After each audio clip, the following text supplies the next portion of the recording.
All right. Good afternoon, everyone. This is Rich Swerbinski with the Mortgage Collaborative here once again for the last week in Mortgage Today, our weekly whirlwind through all things mortgage industry each Tuesday at 2 p.m. Eastern.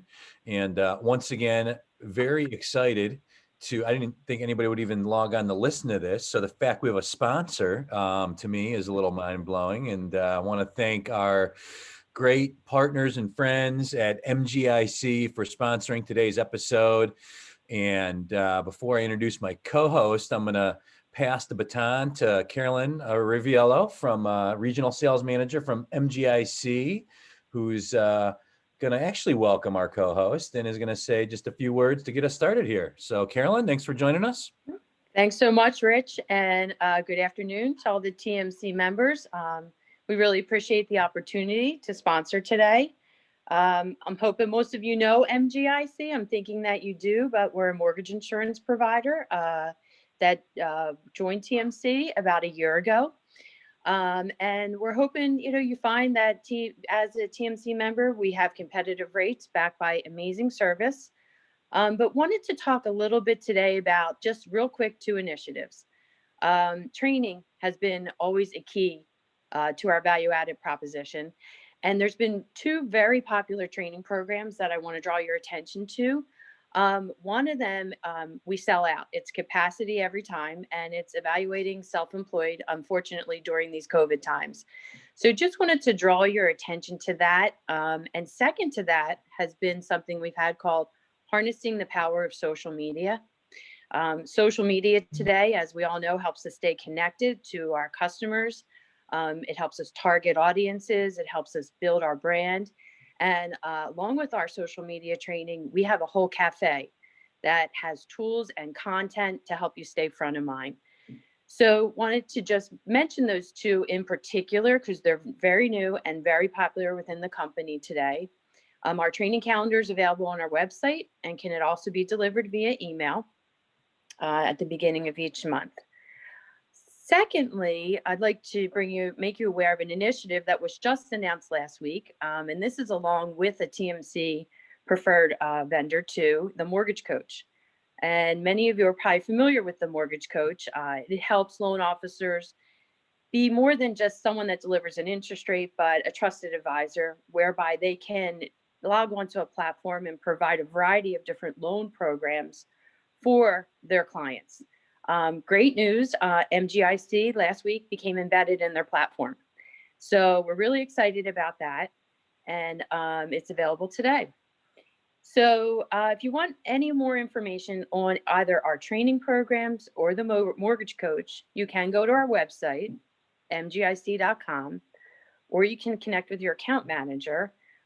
If you don't know who that is or you're unsure, there is a link on the TMC preferred partner website that has all the MGIC contact information. So again, thank you for your partnership. 2020 was a great record-breaking year for many of us, and we value our TMC MI partners that we work with today. We look forward to working with many more of you in the future. So I wish you a safe and happy Thanksgiving from MGIC. And I believe, Rich, you would like me to turn it over to Marie from Trident Mortgage. That works. Yeah. Okay. Thank you very much, though. I appreciate it. Yeah, and thanks for the partnership, Carolyn, and to you, Rich, as well. So it's been you guys have been a great support all year round. Thank you, Marie. Perfect. And so my co-host again today, getting the repeat invite, is the president of Trident Mortgage, Philadelphia native, and not a Carson Wentz fan, Marie Gayo. I'm not going to weigh in here because my kids might be listening. So, and they're still standing by Carson. So.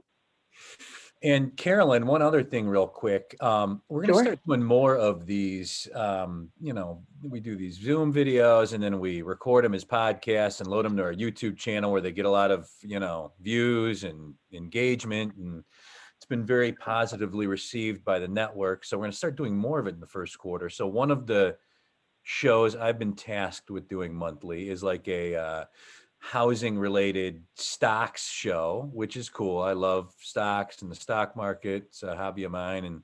But somehow I did not know MGIC's stock ticker is MTG. That's pretty cool. I know. It is. Yes. I don't know how I never knew 100%. that. But yeah, and their stock is doing great this year. It was, right after the Corona madness in the spring, it went drop below $5, but now it's all the way up over $12. So it's been a great year for the MGIC stock since everything kind of artificially bottomed out. Yes. Yes. Well, thanks for following us. And it's because of the support of everyone. And, we're having a year beyond our imagination. So it's been great. It's been really great. Cool. So, excellent. Thank you, Carolyn. And so moving on to today's show, we always start with the kind of look at the headlines of the week, and the majority of the headlines this past week in the mortgage industry really related to the incoming presidential administration, incoming President Biden. The first domino fell, Marie, when he announced the appointment of Janet Yellen as Treasury Secretary, kind of the CFO of the United States. Was widely, it was a popular move with the markets for sure. I think with our industry, with me at least, she's got about as thorough history and a background. She served as the Federal Reserve Chair during some very tumultuous times. So any thoughts, comments, reactions on the first Biden housing appointee? Yeah, I love what it did to the stock market, I got to say. Speaking of stocks. I think that the Biden administration is leaning towards individuals that served under Obama, through that administration, took us through the, 2008 meltdown. And I think that people are really looking for some kind of comfort level. There's a name and a brand association with Janet Yellen. And I think that, again, people are looking for more confidence in our administration, and he's going to select individuals that can kind of carry us there. Absolutely. Yeah. Stock market investors, those of us, with the stake in the housing market by being involved with it, like safe picks, people with track records. President Trump, went in some different directions. He went with some veterans, went with some non-conventional appointees. But it seems like what we're going to get from Biden, you kind of hinted at it, some people that served under Obama. Just if you look at some of the other rumored candidates for some of the other positions that still yet to be filled, CFPB, HUD, FHA, Ginnie Mae, the names that you're hearing are established, kind of safe industry veterans. And it seems like that's what we're going to get with the Biden appointees. Yeah, I believe potentially it may be the former players that were in those roles. I mean, Richard Cordray is a name that's being tossed around a lot from the CFPB perspective. Cordray, of course, the former director of the CFPB, an Ohio guy. He lives in Columbus, Ohio. Made a run at governor in the state of Ohio and lost pretty narrowly here to Mike DeWine, now serving as the governor. But yeah, Cordray's name has been bandied about. That certainly causing some anxiety to those in the mortgage industry, just because of all the changes that happened at CFPB under his watch. I've talked about it on this show before. My last role before TMC was with fairly large lender here in the Cleveland, Ohio market. We had a lot of marketing services agreements, and spent, the better part of my last year in that role unwinding a lot of those because of just fears of the bank, some of the, RESPA related tentacles and, ruling by enforcement actions, things like that. So that certainly is the one appointee that the mortgage industry waiting with bated breath on, is the new director of the CFPB. Yeah. And I think, we can certainly expect a new agency head under Biden. And, his approach is going to be a lot more aggressive around enforcement. Many critics argue that while enforcement actions were up during Kraminger's tenure, it didn't translate necessarily into dollars. So in other words, the current administration was more, business friendly and ultimately forgave or at least suspended penalties. And in addition to Richard Cordray, you have Rohit Chopra and then, Representative Katie Porter as well from California. So they're pretty big hitters when it comes to enforcement actions. And I think we're going to see a lot more of that coming up in 2021. Thanks, Marie. HUD Secretary, of course, talking about unconventional appointees. President Trump going the route of Ben Carson. Mixed opinions on the job that Carson did in that role. Me personally, I think TMC CEO Jim Park would be the ultimate HUD secretary. I don't think he wants all that noise at this point in his career. But any thoughts on maybe even the general direction, any potential individuals that could be lobbied about for HUD? You mentioned it before. One of the things I've read a few different times is that you could be one of the former Democratic candidates that opposed Biden in the primaries. Yeah, absolutely. I think Elizabeth Warren is definitely, I think the thought process there is that she's going to stay in the Senate. She's got a, pretty strong grip in the Senate. I can't see Elizabeth, taking a position within the Treasury or within HUD. I think that it's a toss-up. I think that there's a lot of deep experience within HUD itself that they may try to bring about as a person to kind of lead that agency. So I don't have a whole lot of thoughts on HUD at this point.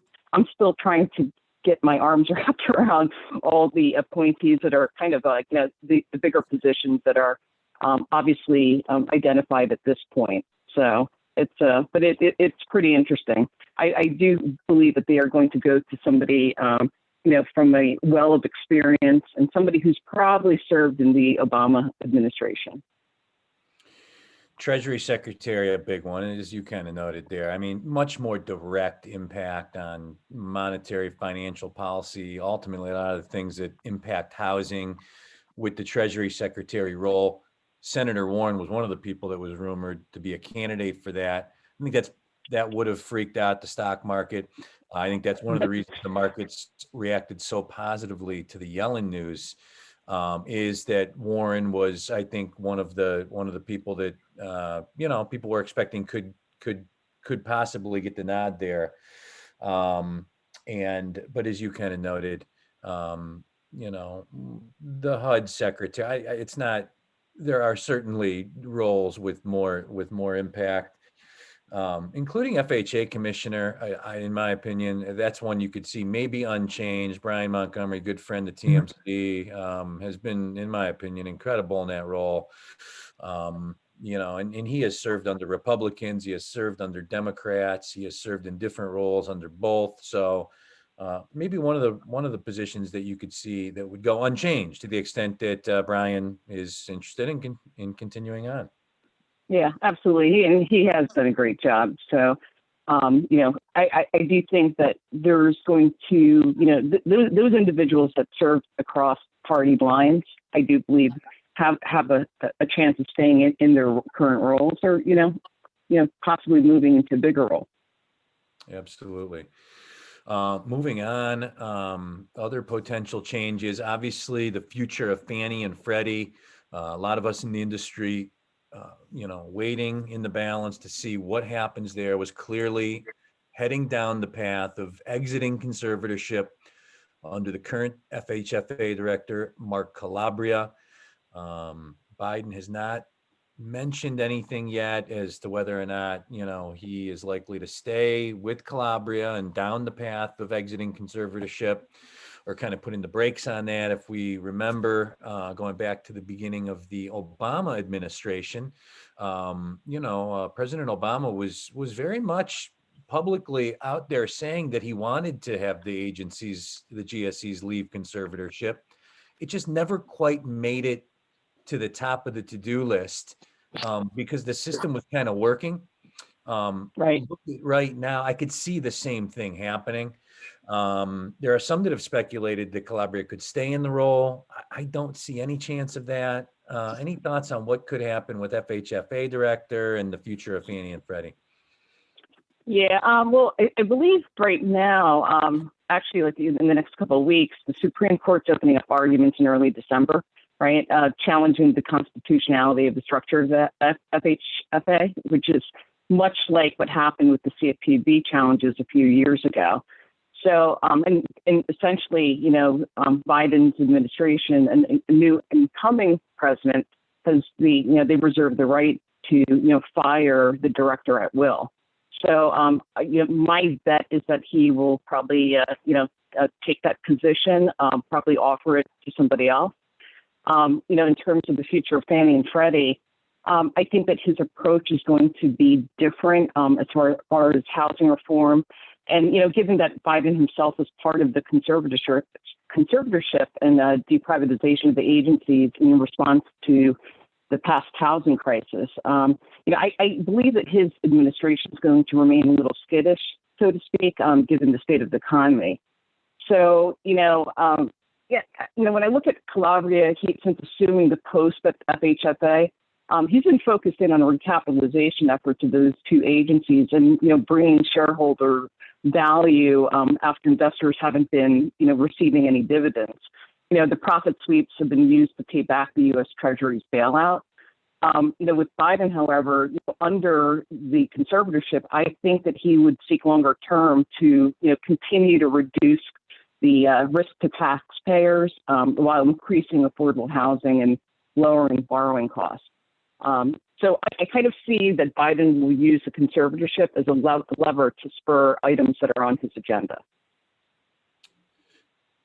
Thank you, Marie. And I am with Marie Gayo, the president of Trident Mortgage. In addition to serving in that important role, Marie also the chief diversity officer for the Fox and Roach Berkshire Hathaway family of mortgage companies. And Marie, good segue. You talked about some other initiatives that we could see under a Biden presidency, affordable housing, access to credit. Certainly one part of our industry that, depending on who you talk to, so, some have been very vocal is calling it an affordable housing crisis, really a lack of inventory in general in the industry, but particularly, for first-time home buyers, affordable housing stock. There's been, I believe, Biden's public campaign stance as it relates to housing, like on his website, didn't get talked about much in the debates, but called for dollars and initiatives focused on the creation of affordable housing units. Just from my seat, I feel like that is something that this country needs, that, we have an inventory problem, obviously, right now in America as it relates to housing, but especially at the lower end. I think if we keep ignoring this issue, that it could have some really bad long-term consequences. What say you on all of that? Yeah, when we talk about affordable housing too, I mean, we also ought to take a step back and kind of look at multifamily, right? There's a lot of barriers to overcome. There's the increased cost of construction, i.e. labor and materials. There's land use regulations that present itself as a barrier, like the lengthy permit processes, restrictive zoning laws, and there's far more concentration on residential home building. But this is limited rental housing, and when you look at it, rent increases are outstripping gains in household income. So if you take a look at the last 10 years, the amount of U.S. households that rent actually grew by 4%, which translates to 4 million new renter households formed. So, you couple all this with the economic uncertainty with COVID, what's happening in the major metropolitan cities where the workforce is shifted to remote work. So people are fleeing the cities in favor of the suburbs. And then that's obviously putting a strain on residential and commercial property owners in the cities as well. So I think that the groups that obviously get hit the hardest is that low to moderate income, sector of possible home buyers. So I think that we're kind of in a bit of a conundrum. There's just not enough housing to go around. And I do think that is going to be a very, very big part of the Biden administration. And, and certainly who he chooses for FHFA, for the CFPB, I think that's going to be a big part of their agenda going into 2021 and beyond. Thanks, Marie. I'm with Marie Gayo, the president of Trident Mortgage. We have about 8 minutes left in today's program, and certainly any comments, questions, thoughts anybody has, please feel free to drop them in the chat or the Q&A. We'll be happy to voice them aloud. Moving on, Marie, other big news this week, the Department of Justice filing a lawsuit against the National Association of Realtors last week, alleging a series of different violations of antitrust law, a lot of them in and around commission arrangements and consumer disclosure requirements. You're the president of a real estate owned mortgage company. What were your, initial thoughts when you saw that news break? Was it something you knew was coming in advance, or? Yeah, you know what? I don't think, NAR's experienced, suits in the past. There was a couple of class action suits that came about, and obviously it's around consumer disclosure. So, I believe NAR and the DOJ reached an agreement last week on the suit. And while there wasn't any admission of wrongdoing on NAR's part, the agreement would offer more transparency to home buyers. So they haven't really finalized the language around that, but they expect to probably finalize that within the next 90 days or so. And rather than leaving the topic of commissions in the hands of, buyers and their agents, the agreement is really assuring that the publicly available data through the MLS will now include offers of compensation, and buyers agents will have to be more affirmative in terms of their obligation to disclose this information up front. So, usually, typically it could be a very, very kind of passe conversation when it comes to how much exactly are you getting paid. I believe that there will probably be a lot more formalized disclosure around that in terms of what that compensation looks like to the agent. And the agreement's also reaffirming that as a matter of practice, buyers agents are going to provide their clients all available listings that match their criteria, regardless of the compensation that they're getting, and who the listing broker is. So there's a couple of angles to this, but again, from NAR's perspective, this is really kind of more formalizing practices that ought to be, that really should have been observed all this time. As you've noted, yeah, certainly not the first, lawsuit filing of this type to NAR, and almost all of which have been kind of settled out of court and figured out. And so a lot of the commentary in and around that news was kind of based around that. But it's interesting because the whole, especially now, I mean, these last 8 or 9 months, I think, the process of shopping for homes was becoming a much more virtual experience already before March of this year. Certainly these last 8 or 9 months, it's been much more that way. Do you feel like, what has happened this year will have dramatic, will it accelerate changes to the real estate broker model? I mean, obviously all the big brokers, Berkshire Hathaway included, have very robust, very strong online platforms, but just curious if, any trends that you think will be accelerated or disseminate from these odd last 8 months here. Yeah, and, it's kind of interesting. I think one of the one of the trends that's definitely accelerating is the sight unseen. so so essentially, I mean, there's a plethora of buyers out there, and to the point where the pipeline of available buyers and the lack of inventory is kind of creating a little bit of chaos. So it's like when you're in multiple bid situation, you have a lot of buyers coming in that haven't even seen the property. They're depending on somebody walking through with a camera. They're doing virtual tours and so forth. So I think that will continue. Obviously, I would say that one of the things that may be kind of impacting having this kind of draw on this hyper focus on commissions and the disclosure of that is more. I think that the home buyers out there are now going to start kind of questioning, what is it exactly that you're doing for me? The traditional getting in the car with your agent, having them, take you from property to property, walking through, and obviously, that translates into time, that translates into dollars. So I see that, there's probably a little bit more scrutiny out there, especially with a lot of the internet based real estate companies that are out there. There's going to be a lot more focus in on, what is it that you're doing, to earn this commission for me. So that's one of the things, and that's one of the phenomenons of what's happening, today. But I do believe that this it's going to continue. Now, I don't believe that the role of the agent or the value that the agent provides as an advisor will change, because they still serve a very important part of the home buying process.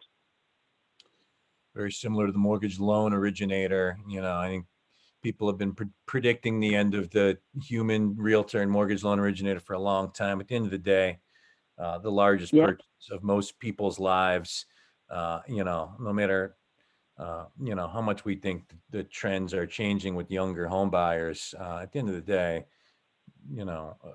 even if it's a slightly decreasing percentage of people over time that will, desire to interact with a human being throughout that purchase process, I think that the role of the human realtor, human mortgage loan originator, not in peril, even with what we've seen this year. So. Yeah, I mean, one of the things you have to remember, and it's something that we talk to our people about, but technology tends to commoditize things. So one of the things that you have to do is how do you beyond that commoditization of a process, or originations, or even home buying, like how do you step above as that advisor? And I think that people still seek advice day in and day out when it comes to a very awfully complicated process. All right. Just a couple minutes left. Marie, I want to get your thoughts, though, on we're now into the latter part of November. I think for the first time, really, since April 1, lenders are saying it's believe me, it's still busy and busier than it normally would be in late November. But applications here in November have tailed off a little bit. Curious as to your thoughts on the pace of purchase activity, what you're seeing at Trident. Just as we get into the heart of the winter, especially in cities like we're in Cleveland and Philly that are just awful weather-wise in the winter, what you think the pace of purchase activity will be like this winter as compared to previous winters, and then next year, do you think we'll revert back to a more traditional spring buying season? This year was kind of thrown off kilter. So much uncertainty in the spring buying season. We saw that completely delayed because of all the uncertainty related to the pandemic. And we had this like elongated, like June to November, really crazy buying season. Curious as to what you think we'll see over the course of the next 12 months here. Yeah, I just think that it'll, naturally slow down just because of the holidays. But one of the things that we have to keep our eye on, obviously, is COVID. And what we experienced in the state of Pennsylvania was that, when we went into lockdown mode, real estate was considered a non-essential business. So that really contributed to our delays from a spring market perspective.